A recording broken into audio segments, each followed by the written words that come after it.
Today I'm going to build Atlantis's 1/245th scale USS Monitor and CSS Virginia for the Battle of Hampton Roads.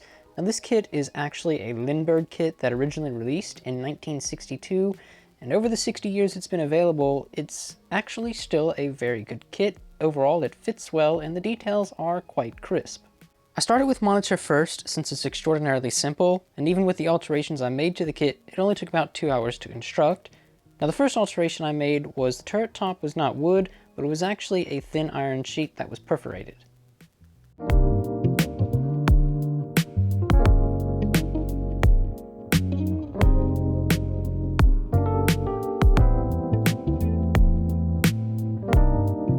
Now the propeller and rudder assembly is almost accurate, however I'm not going to alter this for accuracy since it won't be visible once the kit is on its base.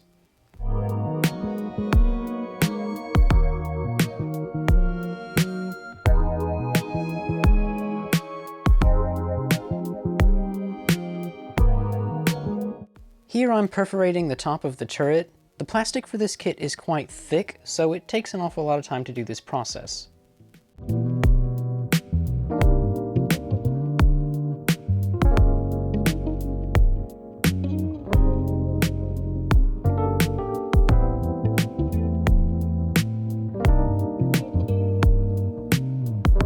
The kit has an inaccurate anchor well cover molded into the deck, so I covered it up with something that looks far more accurate.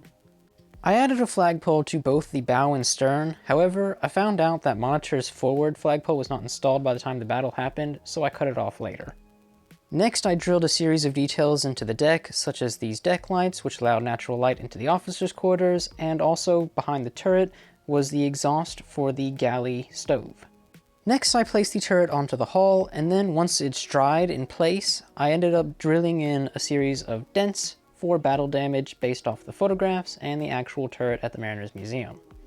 Next I began working on Virginia. Now this kit needed a lot more attention and took me 2 days to construct, since Virginia is much more than a cheese box on a raft.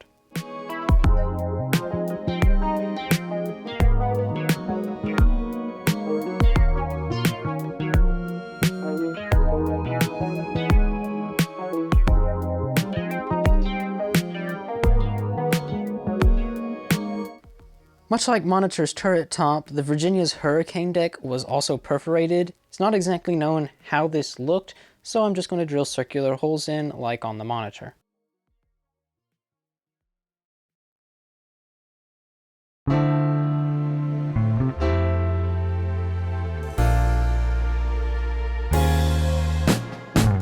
Now Virginia had 2 anchors running out the front of the ship. The kit does not include any details for this, so I had to drill in the hawse pipes coming out of the casemate, find my own chain, and then get spare parts from older kits to construct this detail.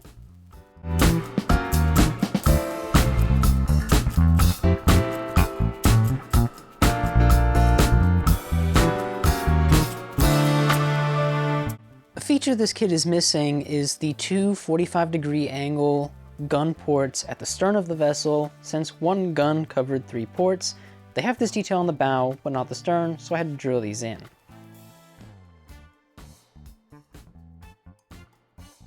Since a single gun had to cover 3 gun ports at the bow and stern of the ship, there were a series of gun shutters installed to close off the gun ports that the gun was not sticking out of. This detail was supposed to be on every single gun port, however the Virginia was rushed into service and they only managed to install 6.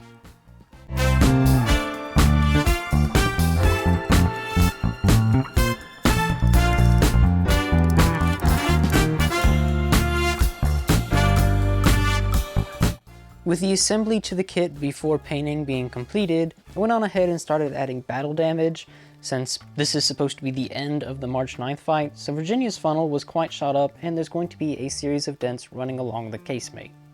With the battle damage being added, that is where I'm going to end the video for today. So, if you have enjoyed this build, why not leave a like and comment down below, and have a wonderful day.